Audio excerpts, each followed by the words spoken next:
gentlemen, boys and girls, children of all ages, it's time!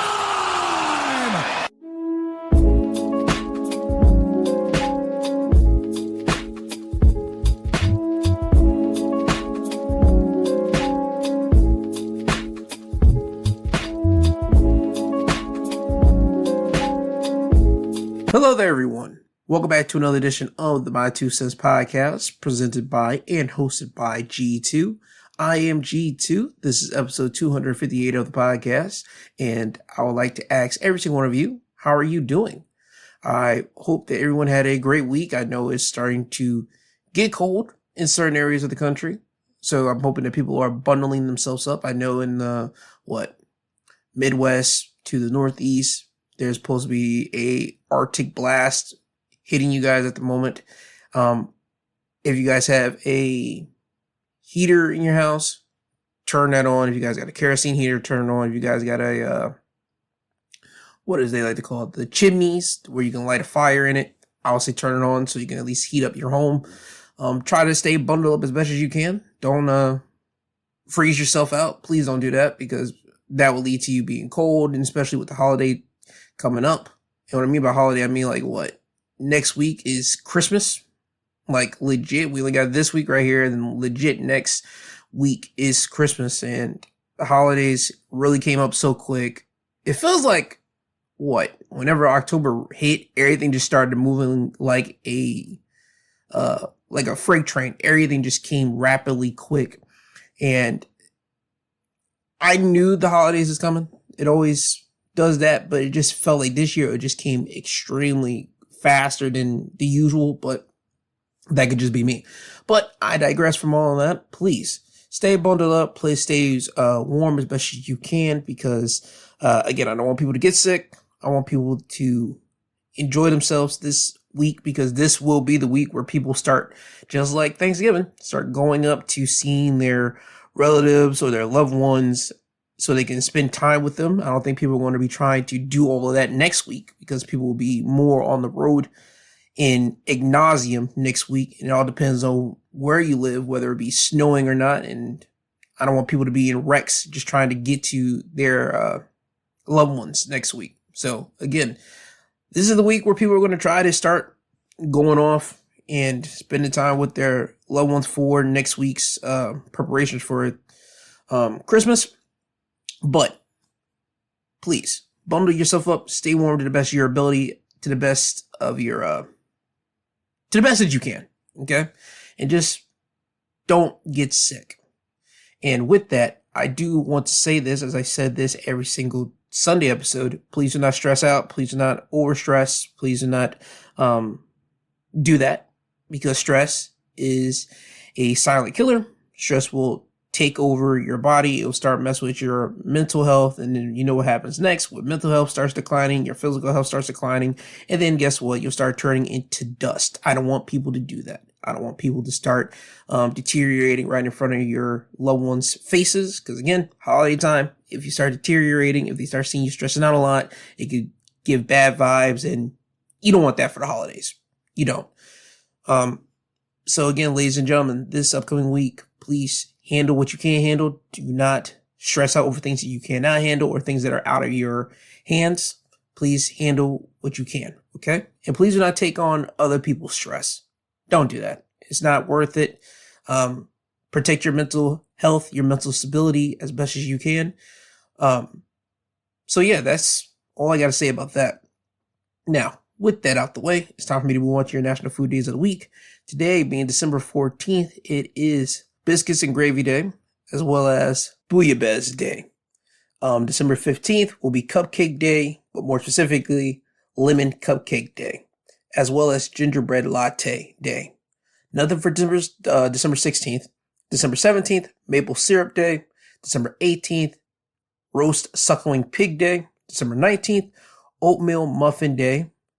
And to round us out, December 20th, Sangria Day.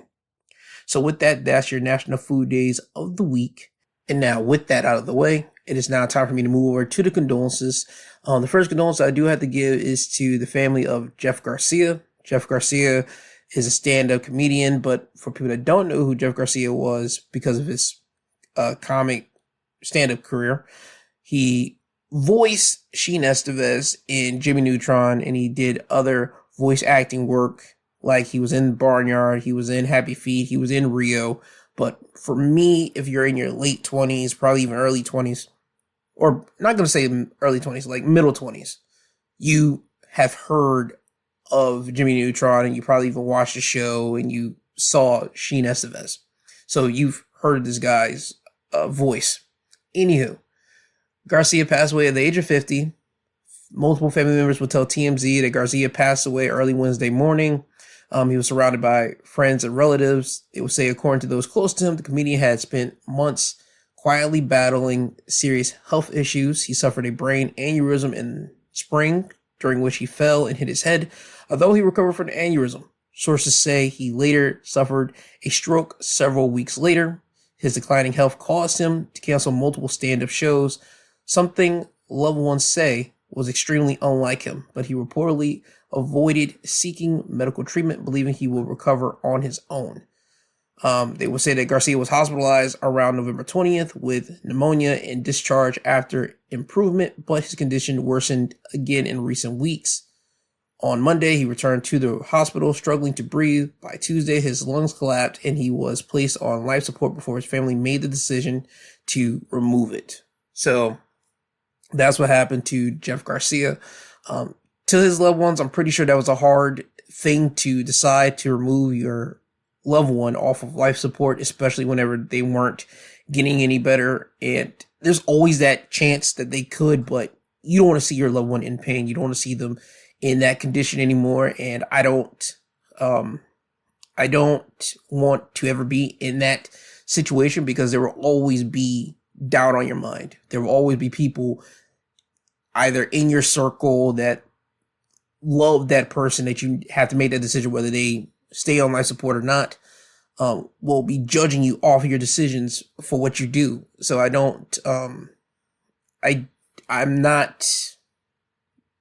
can't ever judge anyone for that. I can't. So to the family members, to the loved ones, to the associates of Jeff Garcia, I do give you guys my condolences, and I hope you guys can go through the stages of grief, and you guys will just try to get on with your life after this unfortunate situation here. But again, rest in peace to Jeff Garcia here. Still sticking in the kids voice acting realm here. We have another voice actor that passed away this week as well, Jim Ward. And awkwardly enough, he was the voice actor on The Very Odd Parents, Ratchet and Clank, and he did other voice acting projects in his career. He passed away at the age of 66. He passed away Wednesday at a memory care facility in Los Angeles after a 8-year battle with Alzheimer's, his wife would tell The Hollywood Reporter. So again, you had another voice actor, and you had another person that more than likely had some interactions with probably Jeff Garcia, because Jimmy Neutron and Very Odd Parents, I know they did a cross episode. I remember watching that as a kid, so I'm pretty sure these two were familiar with each other's work. But yeah, another one that I don't ever want to see myself be in that position, to have to be around or take care of someone that has Alzheimer's. I mean, that's a hellacious disease to have to be around and see someone have to go through. And again, all love and all respect to anyone that's dealing with that, anyone that's having to be around someone with those type of conditions. And again, I'm not jealous. I'm not envious of their position at all. But again, rest in peace to Jim Ward. Love and light to anyone that he worked with in the entertainment industry. And once again, I'm just not envious of people that have to make those decisions and be around people that are struggling. I'm not. That's a very daunting place to be in. And when you love someone hard, because I'm not going to go and venture out into this personally because I've seen this. When you love someone, it's hard for someone to kind of like move away from that person. It's hard for someone to decide to move on with their life as that person is struggling. Because I find with something like Alzheimer, I would think you would probably want to get a caretaker or someone to try to be there as you, the spouse, or you, the partner, try to go off and get your life together, because you know that that person isn't going to be around for so long.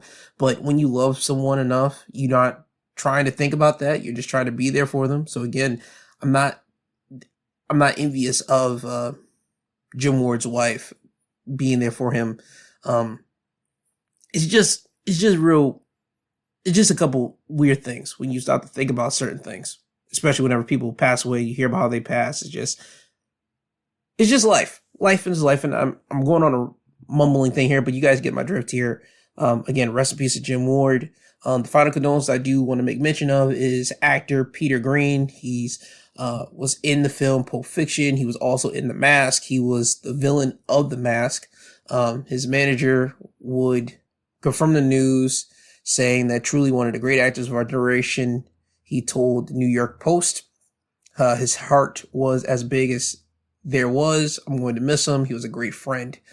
As of right now, they have no idea how he passed away. They say, according to police, Green was found unresponsible on Friday afternoon at around 3:25 p.m. It was pronounced dead at the scene.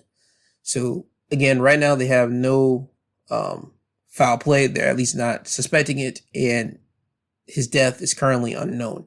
But again, another guy passing away, and I believe he was at the age of 60 as well. So again, just be careful, be safe out there, everyone. Yeah, there's no more I can really ever say about that. When more information comes out about Peter Green's passing and the cause of death, it will probably be publicized on the news. If it's something heinous, I'll be back with it on the show about it. But yeah, rest in peace to, once again, all these gentlemen and other people that did pass away this week. And I hope that everybody, once again, can just go through the stages of grief and just try to go about their life after they've gone through that. All right. Now, with the condolences out of the way, it is now time for me to move over into the news that happened this week. The first thing that I do want to make mention of is the state of Washington. I'm hoping everyone is at least safe in Washington. I know they've talked about how Washington right now is in a state of emergency thanks to flooding that's been happening in different communities in Washington. As of right now, it has been reported that nearly 80,000 people have been ordered to evacuate different communities. The Washington National Guard has been active to support flood response and assist with water rescues. If you've been watching the news, you've been seeing people in helicopters going to these various locations, putting people in like the baskets and like bringing them up to the helicopter and putting them in to get them out of that area, because you see water has really amassed different locations in Washington. I mean, homes are covered, streets are covered, like the usual. Whenever they talk about a state of emergency, when they talk about flooding, this is your idea imagery of what happens. And I'm happy to at least say right now, there have been no deaths, at least at the time of this recording. They have not talked about it. They haven't made mention of anybody dying because of this. So I do want to say at least that is a bright side to this situation.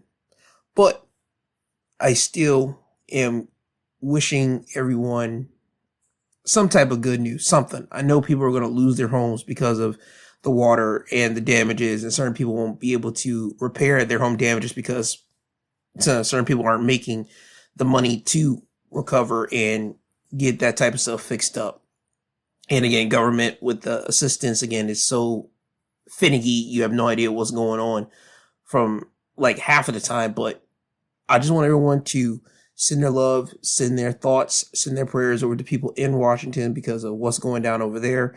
And I would like to just make mention that the West, they've been getting smacked this year. I know, excuse my dog in the background just barking at her mom. When you see what's going down in the West, you notice that at the beginning of the year, they had the fires in California that happened at the beginning of the year. And if I'm not mistaken, every summer there's always some type of fires in California, and I'm pretty sure that didn't stop this year. So that happened. And now Washington has a reputation of being a rainy, gloomy type of area for America. But I don't think no one expected Washington to get hit with this amount of rain and have a flooding situation. I don't think no one suspected that. So I do want to say that the West, they've been smacked. I'm hoping that in 2026, it'll be better for them. I'm hoping that it would just ease up on the West Coast. And I'm not saying bring that over to the Midwest or the East or anything like that. Nope, just ease up on the West Coast. They took a beating. I'm hoping that everything just turns better for them. That's what I'm hoping for the people living there in the West. So that's just my thoughts on that. I did want to make a quick mention of that before I move over to other things that I do want to talk about, which the next thing that I do want to talk about is Russia once again attacking Ukraine, and once again they're going after their energy. It has been reported that Russia targeted Ukraine's energy with missile and drone strikes in a massive attack Friday night into Saturday morning. Ukrainian authorities would say they would put out in a statement, all necessary services are currently working to restore energy and water supplies in our communities affected by Russia's overnight attack. Once again, the main strike targeted our energy sector, the south of the country, and the Odessa region. So once again, Russia attacked Ukraine. And again, I made mention of this. I want to say it was, if not 2 weeks ago, at least 3, how Russia is attacking Ukraine. And I'm not certain how the weather is over there, but just by my thoughts, it's December time. Weather is probably cold. You know what it is. I haven't been to Ukraine. Let me make that perfectly clear, but I can only have a thought from what I've seen from just movies and off of my own hunch from TV that Ukraine's weather in December is probably mad cold. And if you're attacking their energy, you're attacking their water, you're making it extremely hard for those people to live, the Ukrainians to live over there. And that sucks. They say that Russia used almost 500 drones and missiles in combined strikes on Ukraine's crucial infrastructure that Friday overnight. That, again, that's just going after an enemy one-on-one when you're in war. You take out their energy, you take out their water. That just sucks. Again, that's what happens in war. So I suspected that, but again, there's supposed to be some type of talks, something with their ending of this Ukraine-Russia deal. There was supposed to be some type of talks. I don't know if it got disintegrated. I don't know if the people at the top are still talking while continue to still strike them. I don't know what it is. But last thing I noticed or heard of was there was supposed to be some talks and that there was actually some traction moving. And now with this happening, it seems that has stopped, at least to me. So I just think this is crappy behavior, personally. I've said it before and I'll constantly say it. I know people in Russia don't like this. The Russian people, they want this thing to end. The Ukrainian people, for dang sure, want this thing to end. Something needs to be done about this. Something. I wish we can have just a straight up just man-to-man situation where, you know how John Wick, if you watch, I want to say it was like the 4th John Wick, where John Wick had the duel against Pennywise, the actor. I can't remember. I think it was Bill Skarsgård or something. His character in that. And his character picked the blind guy, the blind assassin, to basically go after John and be like the dude to do the duel. I wish we could have that with Zelensky and Putin. I wish like something of that. And I'm not saying it had to be to the death. They could just wound one another until like the other person has to like say that they quit and then they sit down and come to a terms, which obviously the person that takes less damage obviously has the higher ground in that kind of conversation. But I just wish something like that would happen instead of like casualties, people that can't do the talking for themselves, like the soldiers and people that live in Russia and Ukraine. They're the people that's taking the blunt for things that's happening that's out of their realm. I wish that the people in charge, again, would just go through that type of process. Again, if you didn't watch John Wick 4, which I would suggest you go watch all the John Wick movies. I haven't seen the ballerina one, which is the spinoff. I haven't seen that one. But 1 through 4 was straight. But there needs to be something like that when it comes down to people in charge. If the people in charge don't want to take the bullets, well, then guess what? You pick your right hand or someone to do that for you. And again, I don't say it had to be to the death. It could just be a little wounded here, wounded there. No one has to die. But whoever comes out with the less amount of damage, they have the higher ground in the conversation and they can lead it, and is all on the other person to actually listen and agree to the terms. And if they don't, they continue to do it once again. And then, hey, someone goes, someone goes. That's just the way it be with that. And then guess what? If someone happens to go, guess what? Their right hand in charge will take their spot, and then we'll continue until conversation ceases or they agree to. That's the way I feel things should be done. Again, people are lucky I do not run the world as a complete, just total dictator of the world, because a lot of things would change for real. But that's neither nor here nor there. I'm hoping that the people in Ukraine can get their electricity back and their water supply won't get screwed up with. That's what I am hoping for.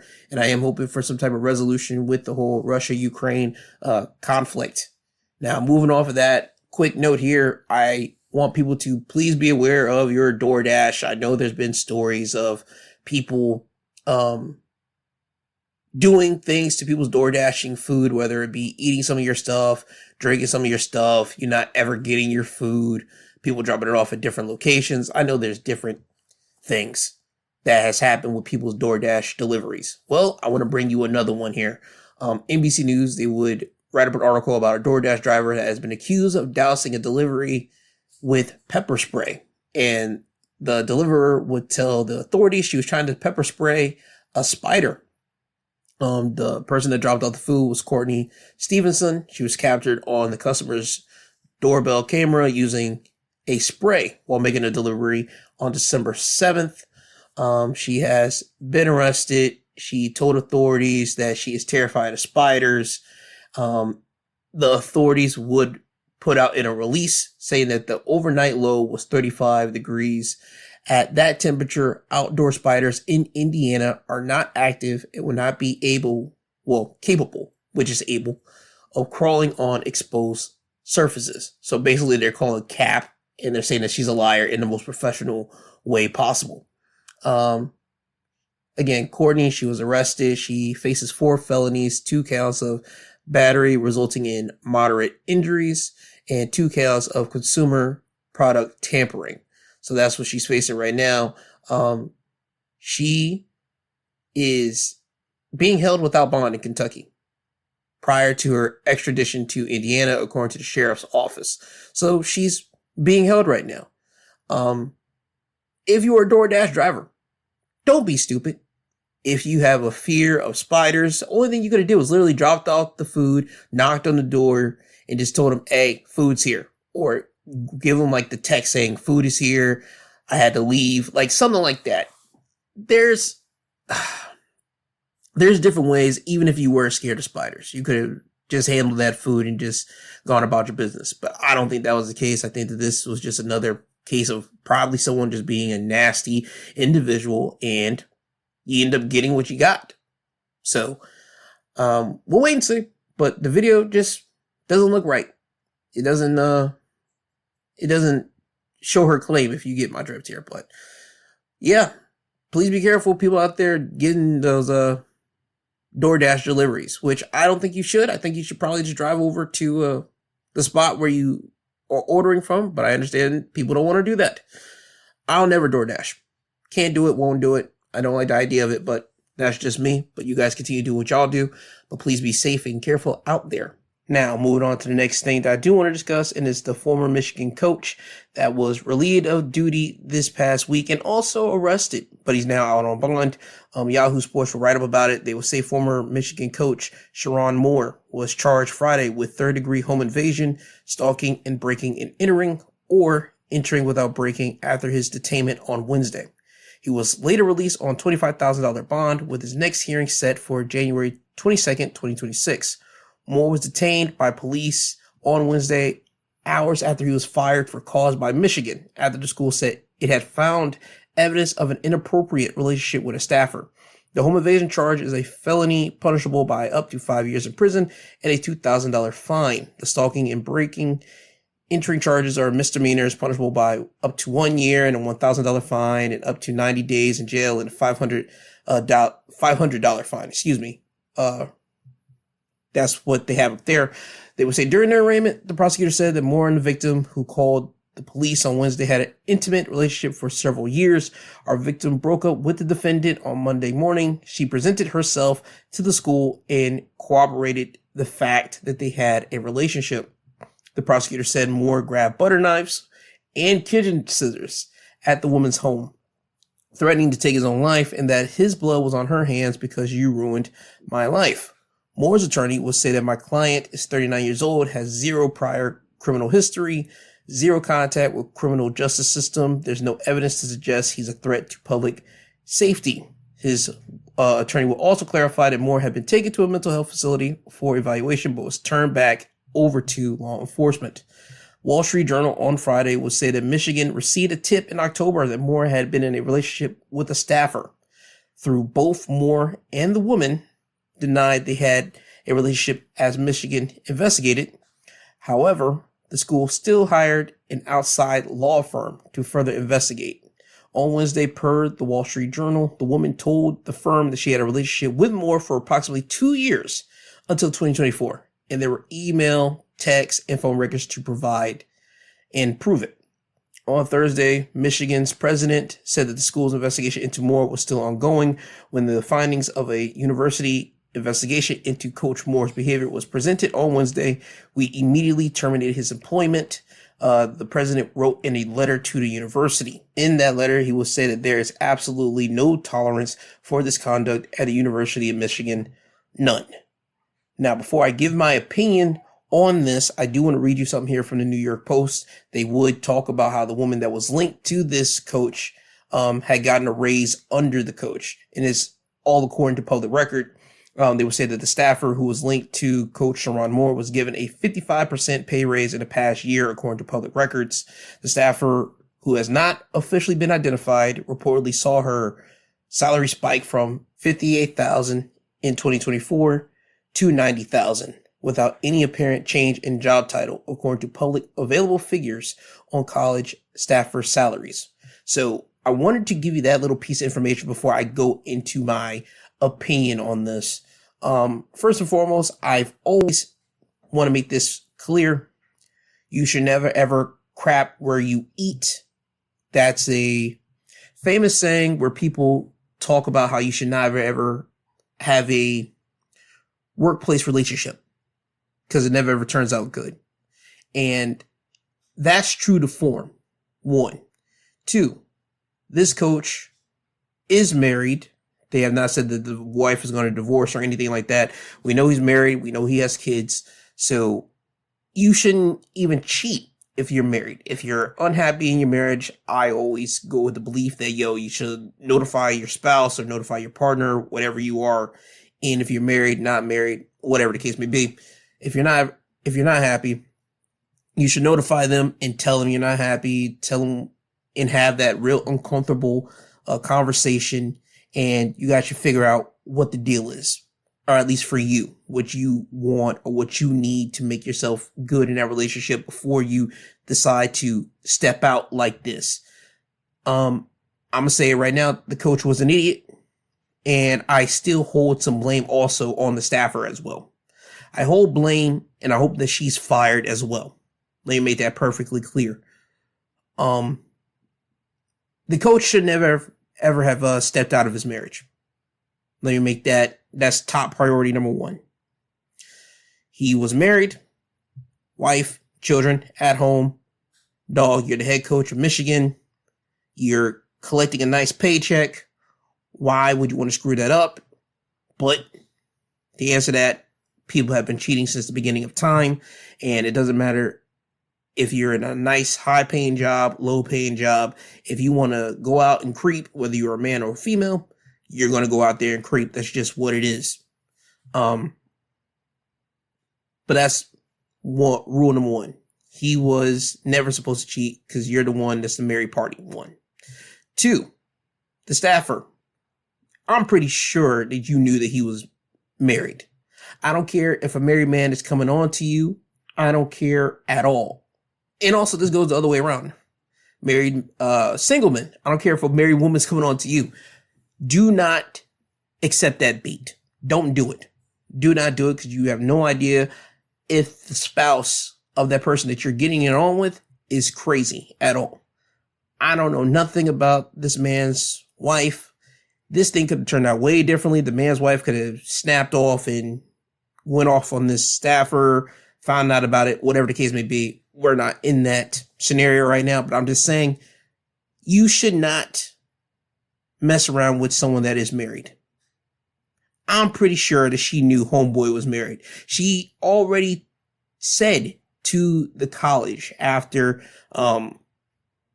going to them, after breaking off their relationship here, that she was in a relationship with this coach for 2 years before they called it quits in 2024, the first time. So they had a relationship from 2022 to 2024. So that's a 2-year business right there. And then you cut it off. Cool. You get back, or you have this on and off thing, and then you call it quits here. And now you decide to go to the university.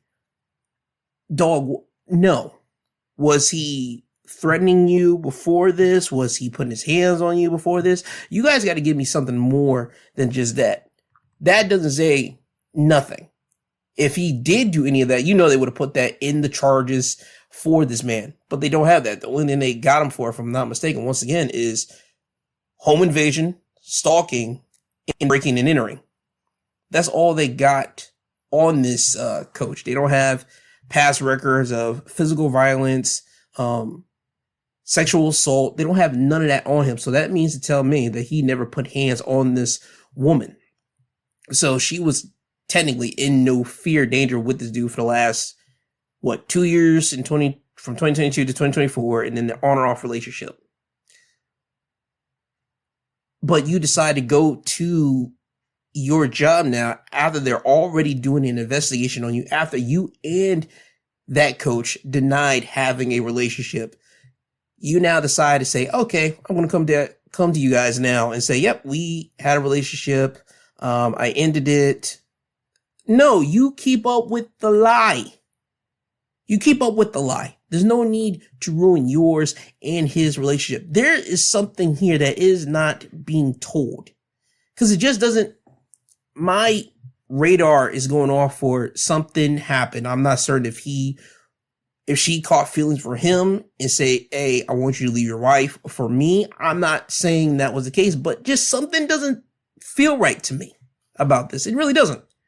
I mean, him going over to her house after being released, I can believe that, because anybody that's in a high position and making money, which again, college football is a high raking business. And if you're a coach, a high sitting coach for a football team, whether it be college or professional football, you're making good money. And for you to lose your job because your side piece decided to go to the university and say, yo, what you guys suspected and are investigating. And I said originally, no, we weren't. Yeah, I actually was in a relationship with him and all this stuff now. And then you get the call, say, hey, yo, we have to relieve you of your duty because we found some evidence that you were lying to us and that you were having a relationship with the staffer, which you knew you weren't supposed to have. I'm pretty sure you're going to go over to your side's place and you're going to confront your side. I don't doubt that at all. Now, him doing the whole butter knife gimmick and the whole kitchen scissors mess, yo, dog, if you were really about that, you would have grabbed a legit knife, not a butter knife. Let's just call a spade a spade. That just tells me that you were not going to do none of that. You were just really angry. You were really pissed off, and you wanted her to feel some type of guilt about ruining your life. Okay, that's just that. But this is just not. It's not hitting me the way that it's supposed to. When this thing first came out, let me give you guys my initial reaction to this. When this incident first came out, it was only talked about how the coach has been fired and he was under arrest. And for Wednesday, Thursday, they didn't put out the reasons why he was arrested. They would say he was detained. They have him in jail. They have him right there. And I was just like looking for, okay, what's the charges? Because you can't hold someone. They always do it in movies and TV shows that you can't hold someone for these many, it's always 24, 48 hours without charging them with something. So I was like, okay, what's the deal? Why isn't homeboy released? Why isn't he out of the jail system? Like, yo, dog, there has to be something here. Like, I was always just trying to figure out what were the charges. What was it? And they will float that he assaulted the victim. And I thought, you would think you would say that he got arrested for assault, but no. Charges come out Friday. No assault on the charges. Not one bit. It's only just home invasion and breaking and entering. So he could have went home. Personally, he could have went home Thursday, but they decided to hold him till Friday, get him charged. He saw the judge, all that crap. They set the bond. He got released out on bond. So for my best bet, he's probably home, probably having a talk with his wife, a talk with his family. I'm talking about probably mom and dad, siblings, if he has siblings, his wife's people, trying to make amends, trying to make calls for that, and really trying to atone for just being caught like this. That's the only thing I can think of right now for this former coach, because he screwed up. There's no ifs, ands, or buts about it. Homeboy screwed up. And again, he deserved to lose his job. There's no ifs, ands, or buts about it, but also the staffer deserved to lose her job as well. And I'll say this again for anybody in any type of position of power, or just anybody in any type of job where your company has a rule where you're not supposed to have a relationship inside the workplace. Do not do it. Do not risk your job for this. Don't. You can have a side piece outside of your job. You can.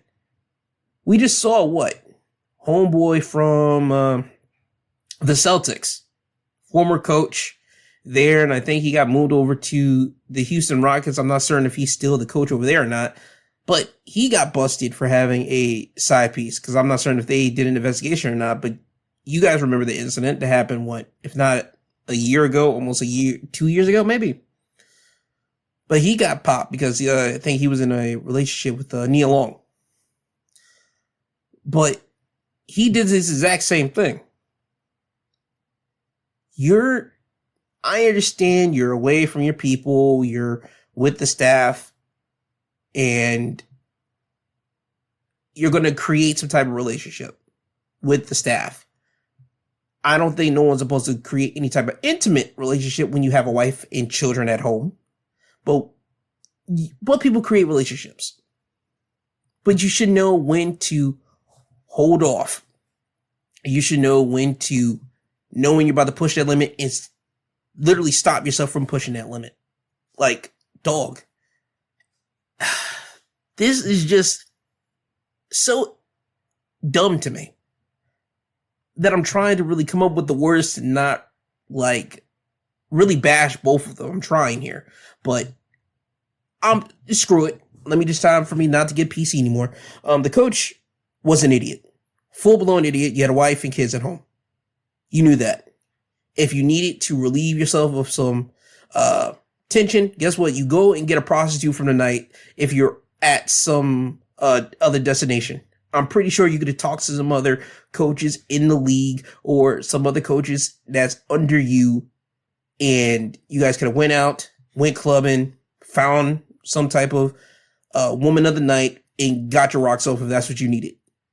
Working with a staffer and being in a relationship with a staffer, you're playing with fire. And then we go off to the staffer. The staffer, the only bell you can give them is that they're not married. They're not married to that coach, and the coach holds all the responsibility of the marriage part. Yes. But you have saw that coach's office.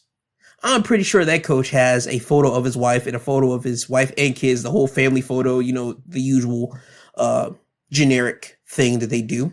They have a photo of that in their office. And you decided that you're going to lay down with the married guy. Yeah, I don't feel sorry for you, bro. I don't. I can't feel sorry for neither person. I can't. And then for you to decide that, you know what? I'm going to go to the administration. I'm going to say, yeah, you guys are right. After me and you both denied being in a relationship, you called off said relationship on Monday, and then you decided to go to them Wednesday and say, yo, you're right. We were in a relationship when you guys were investigating, and you're already investigating this some more. Yeah, you're right. We did it. And I got emails, phone records, text messages. What? No, you deserve to lose your job too. If there is not a report of that woman losing her job, I'm just going to say this was all self-preservation and that there was something else in that. And again, my thought is she wanted him to leave his wife, because homeboy probably said it while they were in bed and while they were having sex, that he was going to leave his wife for her. I'm pretty sure, if I'm going to go by just my male brain, that's exactly what happened. She bought into that, and ta-da, that didn't happen. And this is just where we're at. So again, the big thing for me is I'm hoping that she lost her job as well. Homeboy deserved to lose his job because he was an idiot. Should never have cheated on his wife, at least with a staffer. If you want to do it, again, go out and find some strange when you're going off to these different college locations in different states when it's time for you to play football and all that type of stuff. Okay?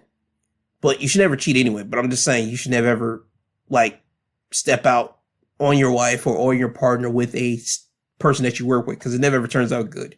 So anybody that's listening to this, once again, out of all of that you heard, I want you guys to take a couple things away. One, don't mess around in the workplace. Don't do it, because it's not going to end well. Okay? Do not do it, because you're just gambling with your own job at that point if you do it. And if you're willing to take that risk, you got to be willing to deal with the consequences if it doesn't work out. And two, if you are married and you're in a position, whether you're in sports or you're in entertainment and you have to be traveling, do not, again, sleep with a staff. Do not sleep around. Do not do any of that unless you talk to your spouse and tell them, hey, you're going to be pent up. I need to relieve some of this stuff. We need to come up with some type of situation for me. Something like that. And if they're not down with that, then guess what? You have to either cheat your own clever way, which I'm not going to condone, but certain people are going to do it anyway. So I live in the real world. I'm just going to be upfront with you guys right there. Or two, you tell them, hey, I'm going to need that. And if you can't give me it, I'm going to have to let this thing go.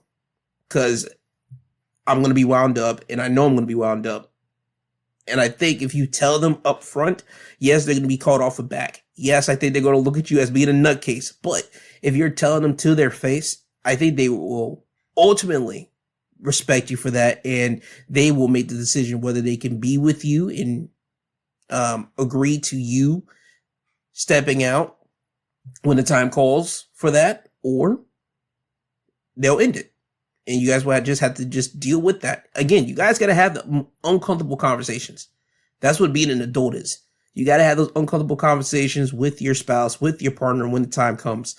But those are the things that I feel that should be taken from this. And also, if you are the person at a job that is not married, but a married person comes up to you and they start flirting with you and all that, just know that if you decide to go down that road, anything that happens to you, you're welcoming it with open arms because you know that person's married. Because again, you don't know how that spouse is going to react if it happens to ever come out or if they ever happen to find evidence about it. Because again, this case could have went extremely different if the spouse knew about it. Just want to make that perfectly clear. Glad it didn't happen that way. Glad that never came to that. But those are just certain things that need to be thought of whenever people want to get into workplace relationships. I say don't do it, but again, people are going to, so we'll just have to wait and see what happens there. But that's all the information that we do have now for this college football coach. And when more information comes back or come up, I will bring it back to you guys here on this podcast.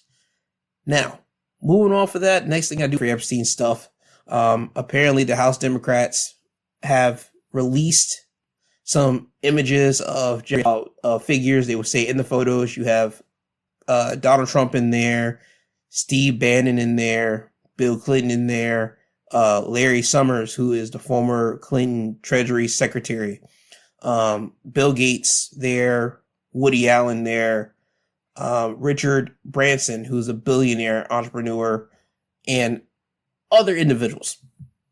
Now, there's no photo that can be seen of them doing anything debauchery. I know there's one photo that's floating around of like Trump being in the middle of like women and they're all facing towards the camera and you don't see the women's faces because they got it all blocked off. Like they put black boxes on their faces and they say it was to cover up the women so the public won't try to look them up. But the photos that I've seen so far, nothing has been, again, debauchery. There's been no one trying to kiss up on a young female, no one trying to feel up a young female, any of that. I think this is just trying to show that Epstein had people out his estate and going to loom questions of, did these people that was there at this estate do anything with underage girls? Because again, Jeffrey Epstein has been found guilty when he was alive of being a sexual predator, being a sexual assaulter, all of that, right? And it is going to lead to questions that you're going to have to answer to. Like the Clinton estate, they're going to have to answer to that. Donald Trump and his people, they're already answering to things, and they've been answering to things since the Jeffrey Epstein stuff happened. But with more photographs coming out, they're going to have to answer to that more. Steve Bannon, he's going to have the answer to that. And I think he already started to answer to some of that stuff too.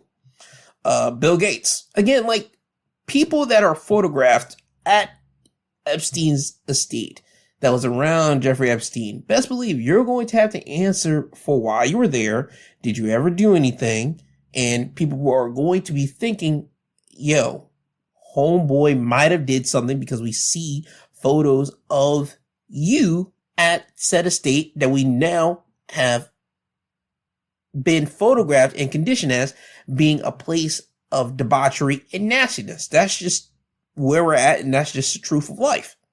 So again, all these celebrities, I hope that they have a great PR team, and I hope that they are telling their PR team the truth about what happened there and why they were there. And that's just about it. But so far, the only photo that I have seen that really just got my head scratching is Jeffrey Epstein being in a bathtub with like bubbles. Okay. And he got like the shower curtain, like grabbing it, and he's looking at the photographer, and he got like a pressed like smile on his face. Like, dog, that is a creepy photo to know about Jeffrey Epstein. I'm just saying, that's a creepy photo, dude.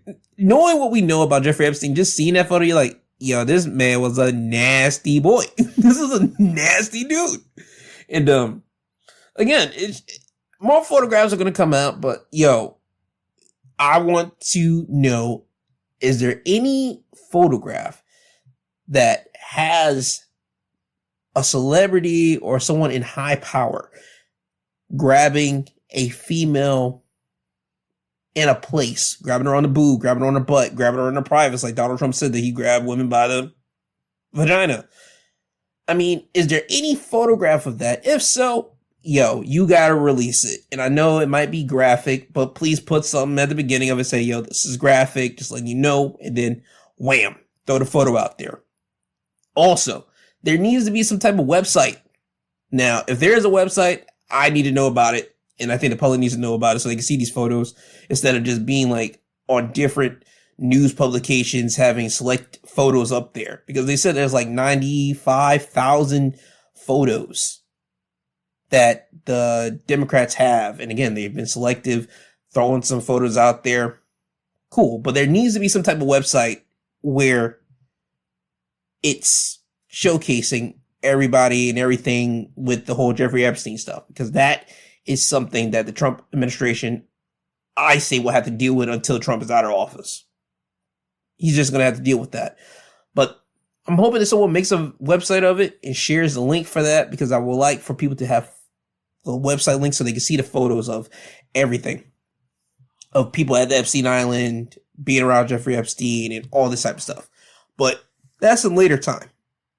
More, I'm not going to say later, but like, I'm hoping it comes sooner rather than later. But the next batch of photos that should be released, it needs to be of someone doing something debauchery with a woman at Jeffrey Epstein's estate. Because all these other photos, they don't really showcase anybody doing anything nasty or debauchery.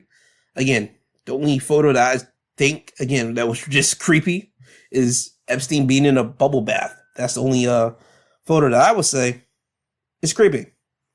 But other than that, yeah, man, that's the only thing I do have for the Epstein stuff. But still sticking in government. Donald Trump, he is being sued though. And I'm glad that he's being sued for this, because I did wonder how in God's green was he able to demolish the east wing of the White House. But he's being sued for that. The Wall Street Journal would write up about it. They will say a historical preservation group on Friday has sued Donald Trump in an effort to demolish the east wing of the White House and build an expensive ballroom in its place. The lawsuit filed by the National Trust for Historical Preservation in the United States alleged that the destruction of the east wing and the planned construction of the ballroom should have been subject to several federal reviews before it even began. The project is set to add at least 90,000 square feet to the White House complex. The suit was filed in the U.S. District Court for the District of Columbia. It accuses Trump and administration officials of violating laws that required outside input on the project's environmental, historic, and aesthetic impacts, and said the construction must stop until such reviews are complete. They will say that no president is legally allowed to tear down portions of the White House without any review whatsoever.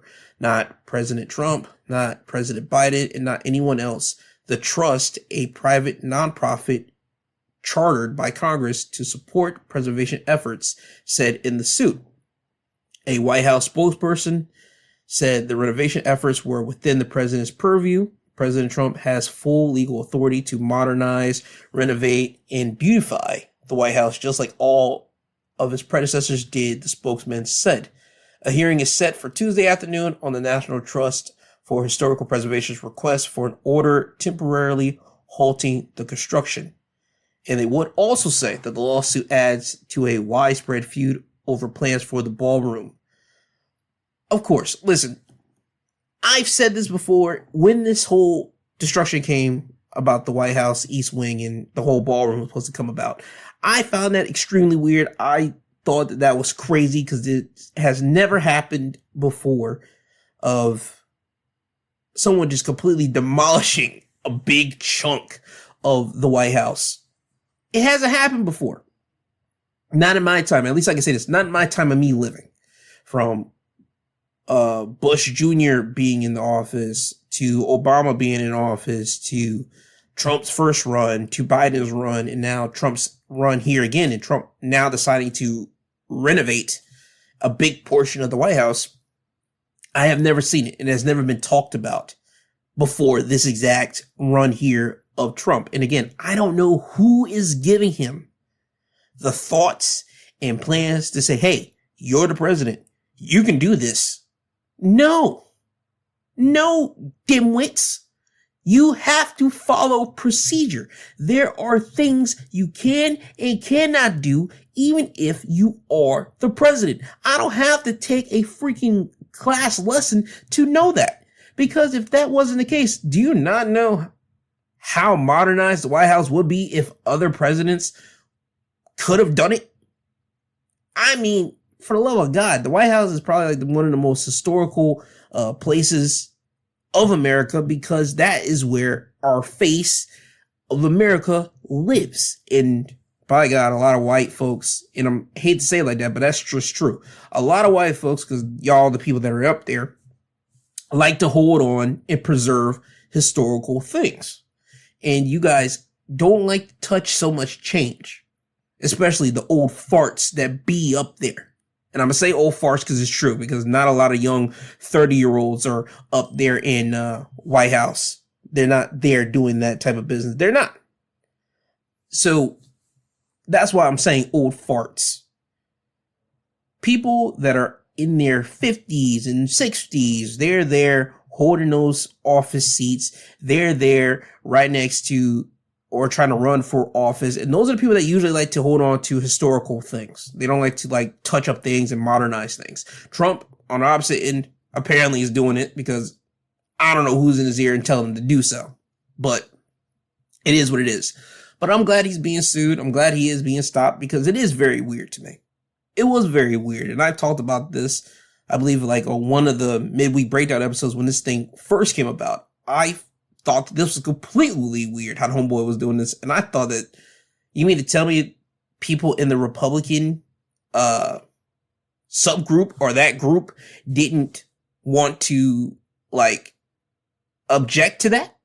Because if I'm not mistaken, in the way in which people like to push politics, and by the way, this podcast is not a Republican or Democratic podcast. It's not.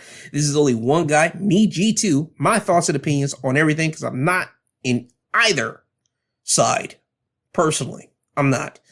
But when you see how politics is always pushed, they always say that the Republicans are old-fashioned and trying to preserve history and preserve this and that and just try to stay in their grounds of things, while the Democrats, they're supposed to be the future. They're supposed to be the guys that are trying to change things and move away from stuff that's set in stone and try to modernize and evolve with the times. You would think that the White House is one thing you're just not going to touch. At least if you're going to touch something, it'll be something small, not demolishing a big chunk of that White House that, again, is historic. You would think, again, the Republicans would have came out in droves and say, hey, yo, my man, what you doing? If it was a Democratic president, I don't care who you are, it would have been hell and brimstone with Republicans coming out in droves, really trying to detest that and really trying to object to that and say, yo, what are you doing? You can't touch that. And I have a feeling that even Democrats will say, hey, yo, my man is bugging.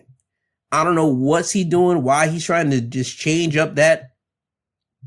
I feel that Democrats will even stop a Democratic president trying to do what Trump is doing with that. But since it is Trump, and he has this cult-ish type follow with the MAGA stuff, because you saw what happened on January 6, 2021. They're not going to say much. The Republican Party hasn't said much. And again, it's just real weird to me. That's all I'm going to say. Just real weird to me. We'll see how it goes.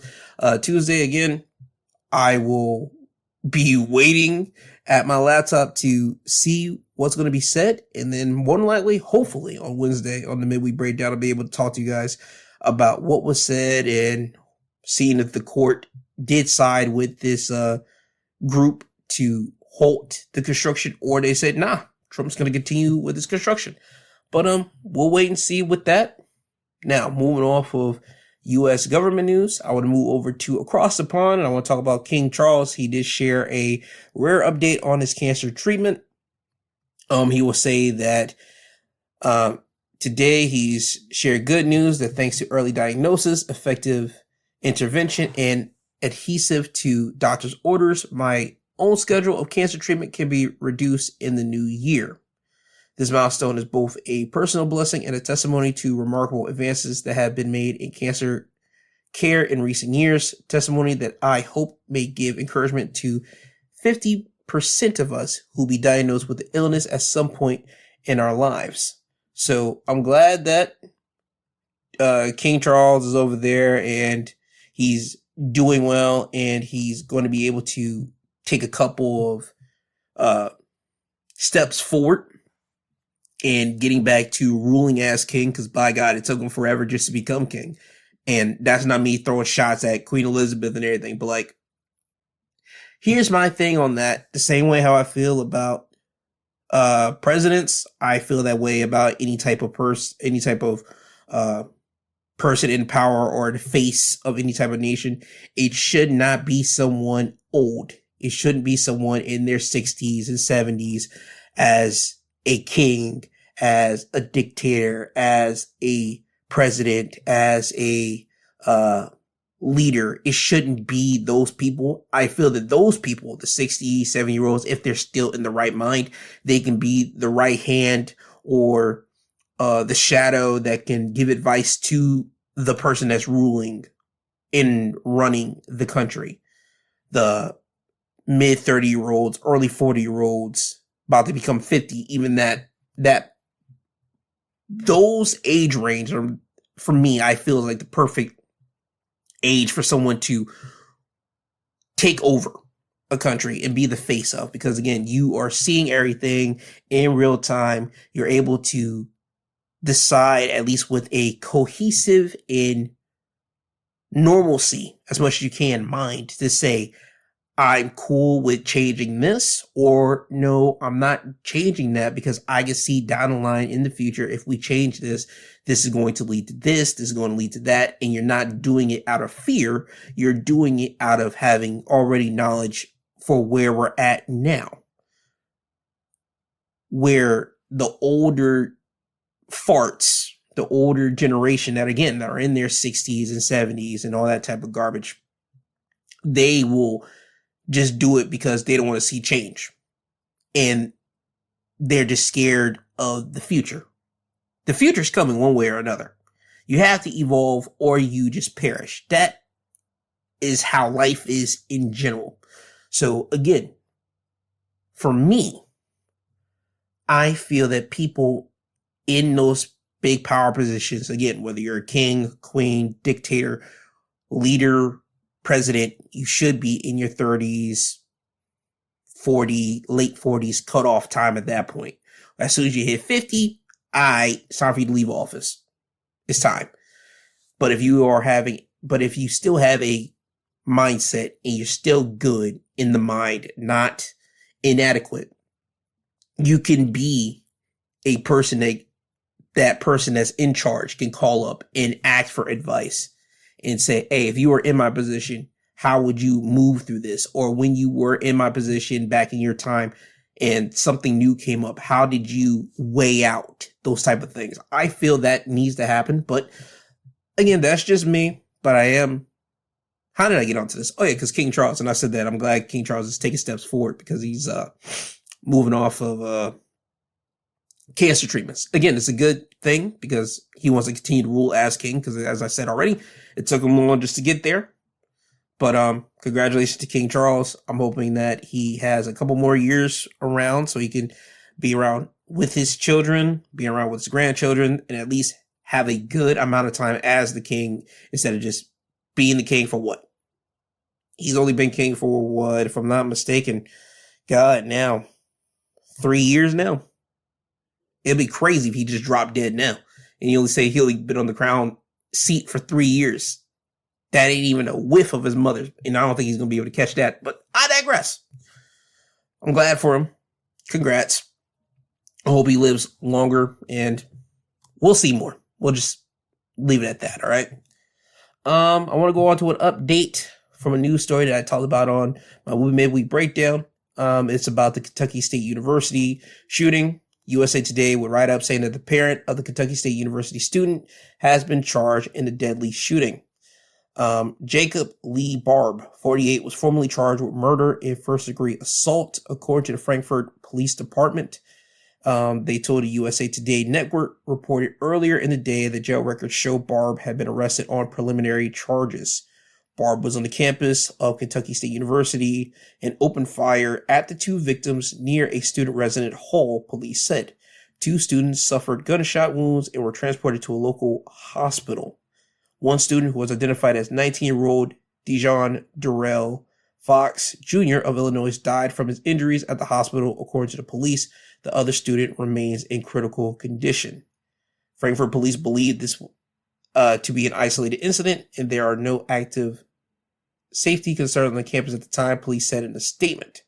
And as of right now, the police investigation into the shooting remains ongoing. According to an arrest citation, Barb was involved in a physical altercation on the campus, during which he produced a handgun and shot 2 other individuals. So, originally, when I talked about this on Wednesday's episode, I thought it was just a student that did this. I didn't know it was a parent that did this, first and foremost. Secondly, I still stand on this thought.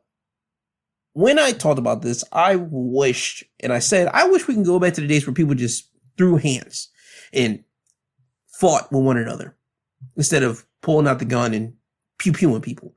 I still stand on that. If you were in a physical altercation on the campus, you should have fought those 2.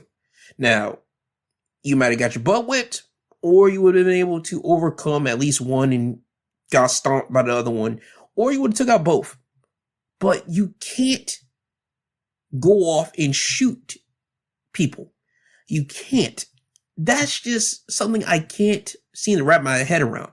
The only way I see someone pull out a gun in a public environment is if someone else pulls out a gun on you and they're wanting to shoot you.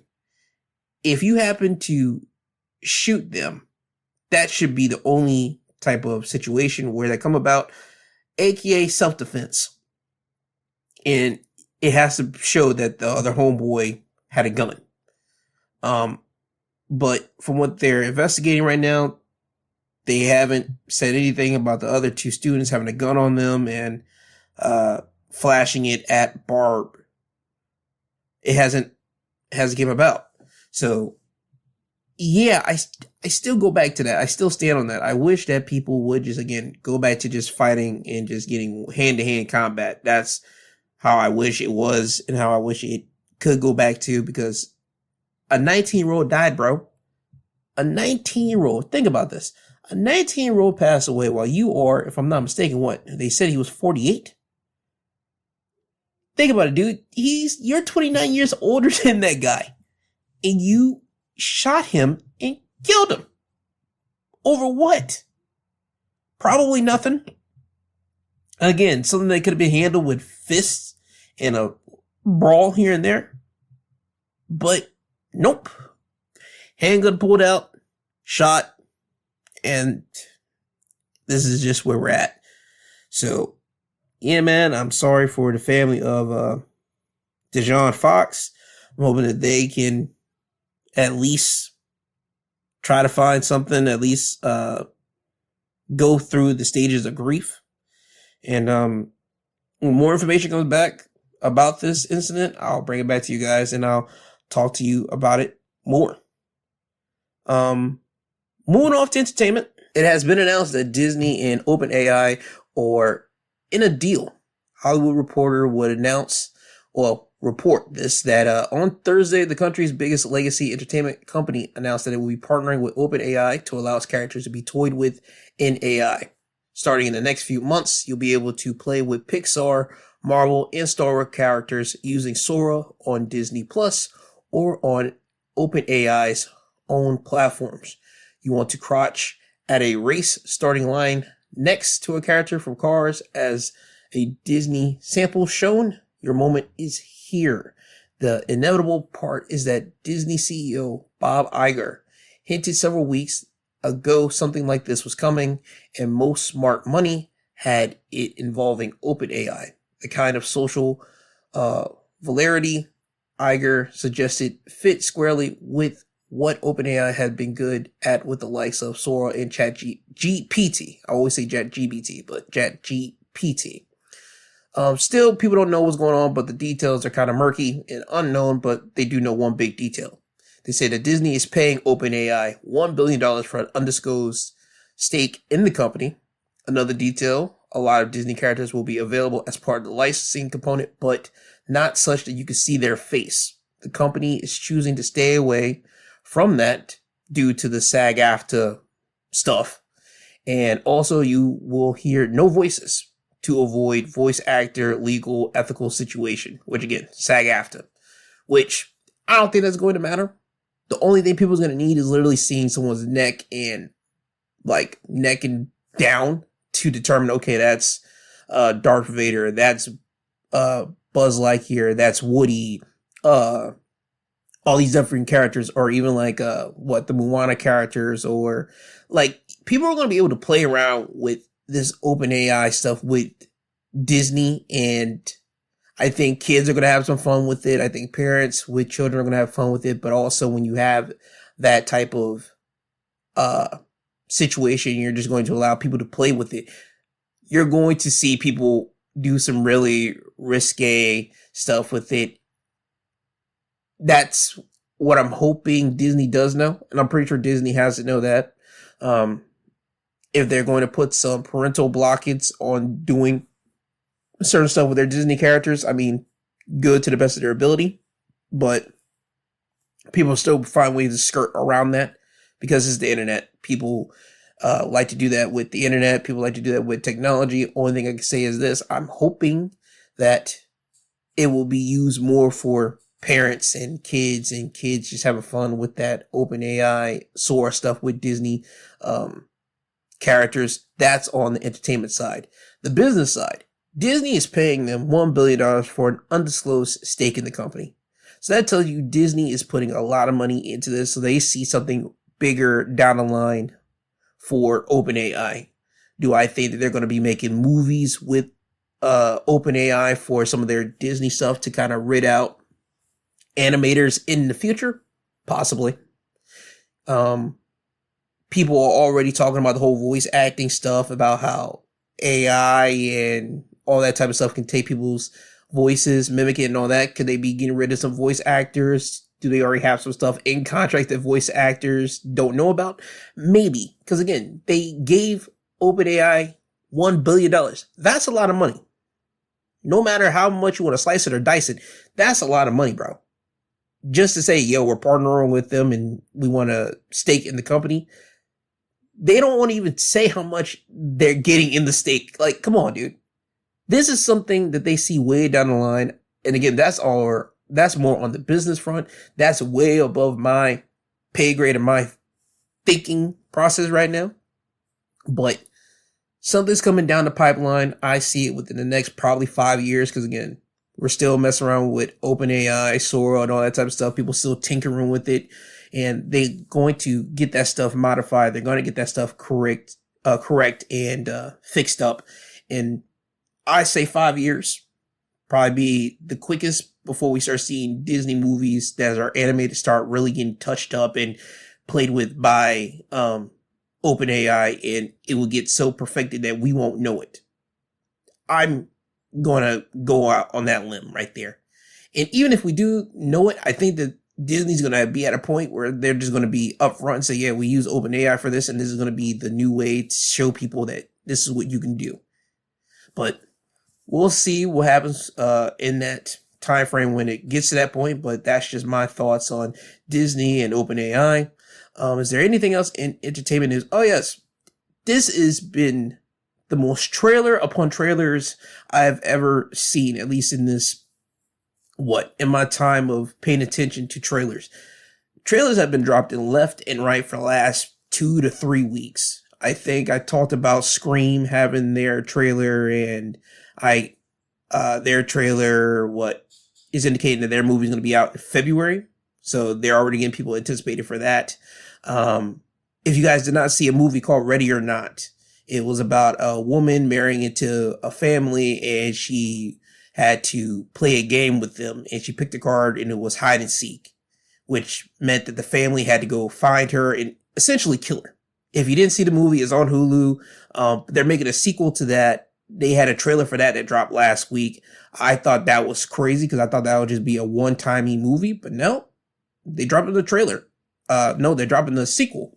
So that's coming up, and that's another one I'm going to be real interested in, that one too, to see if there's going to be some type of sneak twist in that, which I'm pretty sure there will be, but that's another one. HBO, they drop a bunch of trailers for their series that's coming up. Lanterns, House of Dragons, I believe, A Night in the Seven Kingdoms. That's another Game of Thrones kind of like spin-off-y type deal there. Euphoria, they finally popped back up with that for season 3, and this is supposed to be years after they're out of high school, because obviously they can't do but so much because of Angus Cloud's passing, and they killed off Angus's homeboy on the series last season. So again, they got to modify and change up a couple stuff. So setting it years after they're out of high school, right choice there. What else dropped that I was like, ooh, Supergirl, that's supposed to be coming out, I believe, in like June. They dropped a little 45-minute trailer for Street Fighter. And I just want to say this right now, me being a video game adjacent type guy, because I was really heavy into video games when I was a small kid, and that's the tale of time whenever you're small and you have siblings, you guys play video games together. But when you start getting older, again, you can only play so much video games because, again, your time gets readjusted and things happen. It's just life. But to see the Street Fighter 45-second trailer that they had, I'll say this, Cody Rhodes being Guile, I don't think that was a wrong choice. That one's pretty cool to see that, especially as a wrestling guy myself. Roman Reigns being Akuma, I was pretty like, I don't know how that's going to look, but seeing the promotional posters that they dropped for each character and seeing just that small little glimpse of Roman in that, I was like, okay, cool. I'll give it a shot now. But the promotional trailer, that looked fine to me. Homeboy from Flagrant, what's Homeboy's name? Schultz, him doing Dan. If he would have cut the mustache, I think that would have been fine, personally, because Dan was always a jokey McJoke type character for the Street Fighter series. Vega, I got no problem with the person that's playing Vega. Looked fine. 50 Cent being Balrog, yo, that's still just crazy to me. Because when you look at 50 now, and then you look at 50 on that trailer, if we would have had the 50 that's doing the promotional runs that he's doing for the whole 50 Cent produced documentary for the Diddy thing, we had that 50 as Balrog, I think it would have been way better instead of like the skinny, shade face, awkward looking 50 Cent. And again, that's not me trying to poke fun at you, 50. I want to make that perfectly clear. Because if you're going to hear this, I don't know who's going to clip it, whatever. Again, you never know who's listening to your stuff. I just would say I would rather have you, the way that you looking now, be Balrog instead of that version. That's just me, making a, just throw it out there. Not trying to say nothing wrong about you, my guy. Jason Momoa as Blanca. Again, that was a very, very curious choice there. And then the photo on the promotional poster, it made me like, okay, I'll give that a shot. Let's see how that goes. And also, congratulations to Jason Momoa for getting his chance to be Lobo in the Supergirl movie. But again, man, they've been dropping trailers after trailers after trailers for weeks upon weeks. But this week, it just seemed like a lot of trailers came out. And they're just trying to get people hyped up for the upcoming year in entertainment, which I'm hoping next year will be a great year. And I'm hoping that people will enjoy themselves. That's what I'm hoping for, especially with, again, the streaming sites apparently just doing what they're doing again with Netflix trying to buy Warner Brothers and Paramount trying to buy like Warner Brothers Discovery. And again, there's a lot of things going into that, but we still got to wait and see what happens with all that stuff. But yeah, man, entertainment trailers this week. And OpenAI with Disney just sets up for the future. That's all I can say with that. Is there anything else I do want to talk about? Oh yeah, last night, I'm recording this before Saturday Night Main Event happens because I haven't seen it yet. Saturday Night Main Event happened. John Cena retired. John Cena would now be moving himself over into the Hollywood lane full time, but he did sign a contract with WWE to be an ambassador for WWE for the next 5 years. I see him as being a lifer, never truly going away from that wrestling industry, but I would like to say to John, I'm hoping that you do enjoy retirement, and I'm hoping that you do enjoy just being an ambassador, no longer have to take bumps and able to move around freely more than some of the other legends that had to kind of move away when they couldn't move that much. So John did the right move and left at the perfect timing. Congrats to John. And that's about it. I think that I want to talk about entertainment.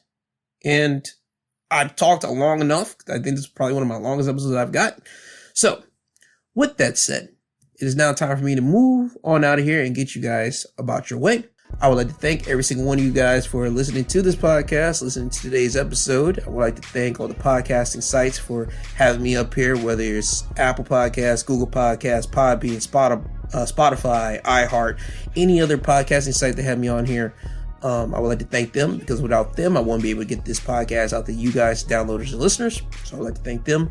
But I also would like to thank you guys, downloaders and listeners, because without you guys, I'll just be one guy talking into a mic, into a void. And I do appreciate the people that's listening, whether you're inside the United States or internationally. I do appreciate that because you guys could be listening to anybody talk about anything, but you decide to listen to me talk about things in the news and hear my opinion on it. And I do appreciate that so much. So with that being said, always remember, I love you, I love you, I love you. I love you, I love you, I love you. that is not a gimmick. I really do appreciate and love every single one of you guys. Again, I want everyone to have a great day. You guys will hear from me again on my Wednesday episode where I talk about the things in the news, but in short format for 10, 15, 20 minutes. So in the midweek breakdown episode, but you guys will always get a song to end that episode out. So tune into that. For professional wrestling, I talk about it 2 times a week on my Saturday and my Thursday episode. So go check those out. And as per usual, the Sunday episodes and long form content come back here and I talk about stuff that happened in the news and I give my opinion on that. And that's the schedule for this upcoming week. So with that, this has been my 2 Cents Podcast, presented by and hosted by G2. He is I and I am him. This isn't goodbye. This is until you hear from the sweet sounding voice again. I want to say once again to everyone, please enjoy the rest of your day. Please enjoy the rest of your week. Don't be a dick. Be kind and courteous to everyone that you do come across, because you have no idea what someone is dealing with. And if you're dealing with some type of mental situation and you don't know if you can make it because it's the holiday times, please call the National Suicide Hotline number. I do have it in my episode description. I always have it in there for my Sunday episodes, and I think I have it in there for every other episode that I do drop, but it's there. If you're in the US, please call that number up, because I do want people to live. I want people to see out their life instead of just trying to eliminate themselves. So please call that number up and try to speak to someone that you do care about and let them just hear you vent. Okay? Now, with that all being said, Kanye, could you please take these people home? I'm tired, you tired, Jesus wept.